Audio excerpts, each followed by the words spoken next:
the morning of September 11th, 2001, 19 men armed with box cutters directed by a man on dialysis in a cave fortress halfway around the world using a satellite phone and a laptop directed the most sophisticated penetration of the most heavily defended airspace in the world, overpowering the passengers and the military combat-trained pilots on 4 commercial aircraft before flying those planes wildly off course for over an hour without being molested by a single fighter interceptor.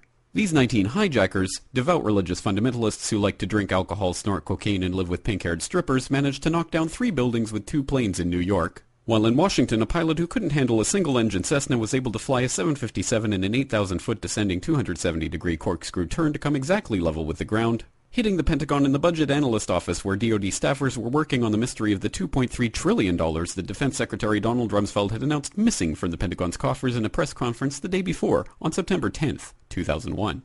Luckily, the news anchors knew who did it within minutes. Osama bin Laden. The pundits knew within hours. Osama bin Laden. The administration knew within the day. Terrorists who committed these acts and those who harbored them. And the evidence literally fell into the FBI's lap. That a hijacker's passport was found blocks from the World Trade Center crash site, if you can believe that. But for some reason, a bunch of crazy conspiracy theorists demanded an investigation into the greatest attack on American soil in history. That investigation was delayed, underfunded, set up to fail, a conflict of interest, and a cover-up from start to finish. It was based on testimony extracted through torture, the records of which were destroyed. It failed to mention the existence of WTC-7, Able Danger, P-TECH, Sibel Edmonds, OBL and the CIA, and the drills of hijacked aircraft being flown into buildings that were being simulated at the precise same time that those events were actually happening. It was lied to by the Pentagon, the CIA, the Bush administration, and as for Bush and Cheney, well, no one knows what they told it because they testified in secret, off the record, not under oath, and behind closed doors. It didn't bother to look at who funded the attacks because that question is ultimately of little practical significance. Still, the 9/11 Commission did brilliantly answering all of the questions the public had, except most of the victims' family members' questions, and pinned blame on all the people responsible, although no one so much as lost their job, determining the attacks were failure of imagination. Because nobody in our government, at least, and I don't think the prior government that could envision flying airplanes into buildings. Except the Pentagon, FEMA, NORAD, and the NRO. The DIA destroyed 2.5 terabytes of data on Able Danger, but that's okay because it probably wasn't important. The SEC destroyed their records on the investigation into the insider trading before the attacks, but that's okay because destroying the records of the largest investigation in SEC history is just part of routine record keeping. NIST has classified the data that they used for their model of WTC-7's collapse, but that's okay because knowing how they made their model of the collapse would jeopardize public safety. The FBI has argued that all material related to their investigation of 9/11 should be kept secret from the public, but that's okay because the FBI probably has nothing to hide.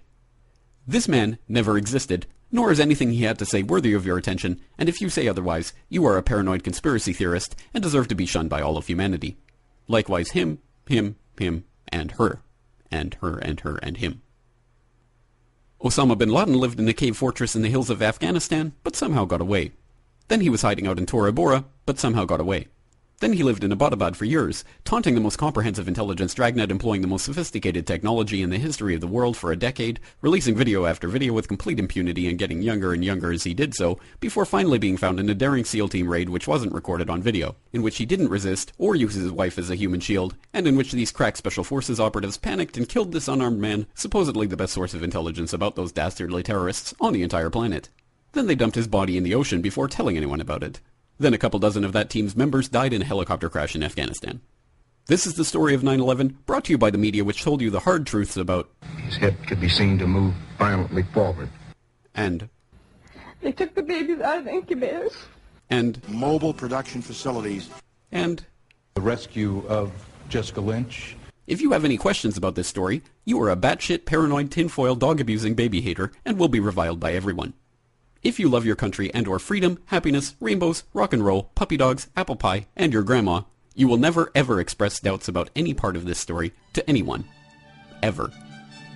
This has been a public service announcement by the Friends of the FBI, CIA, NSA, DIA, SEC, MSM, White House, NIST, and the 9/11 Commission. Because ignorance is strength.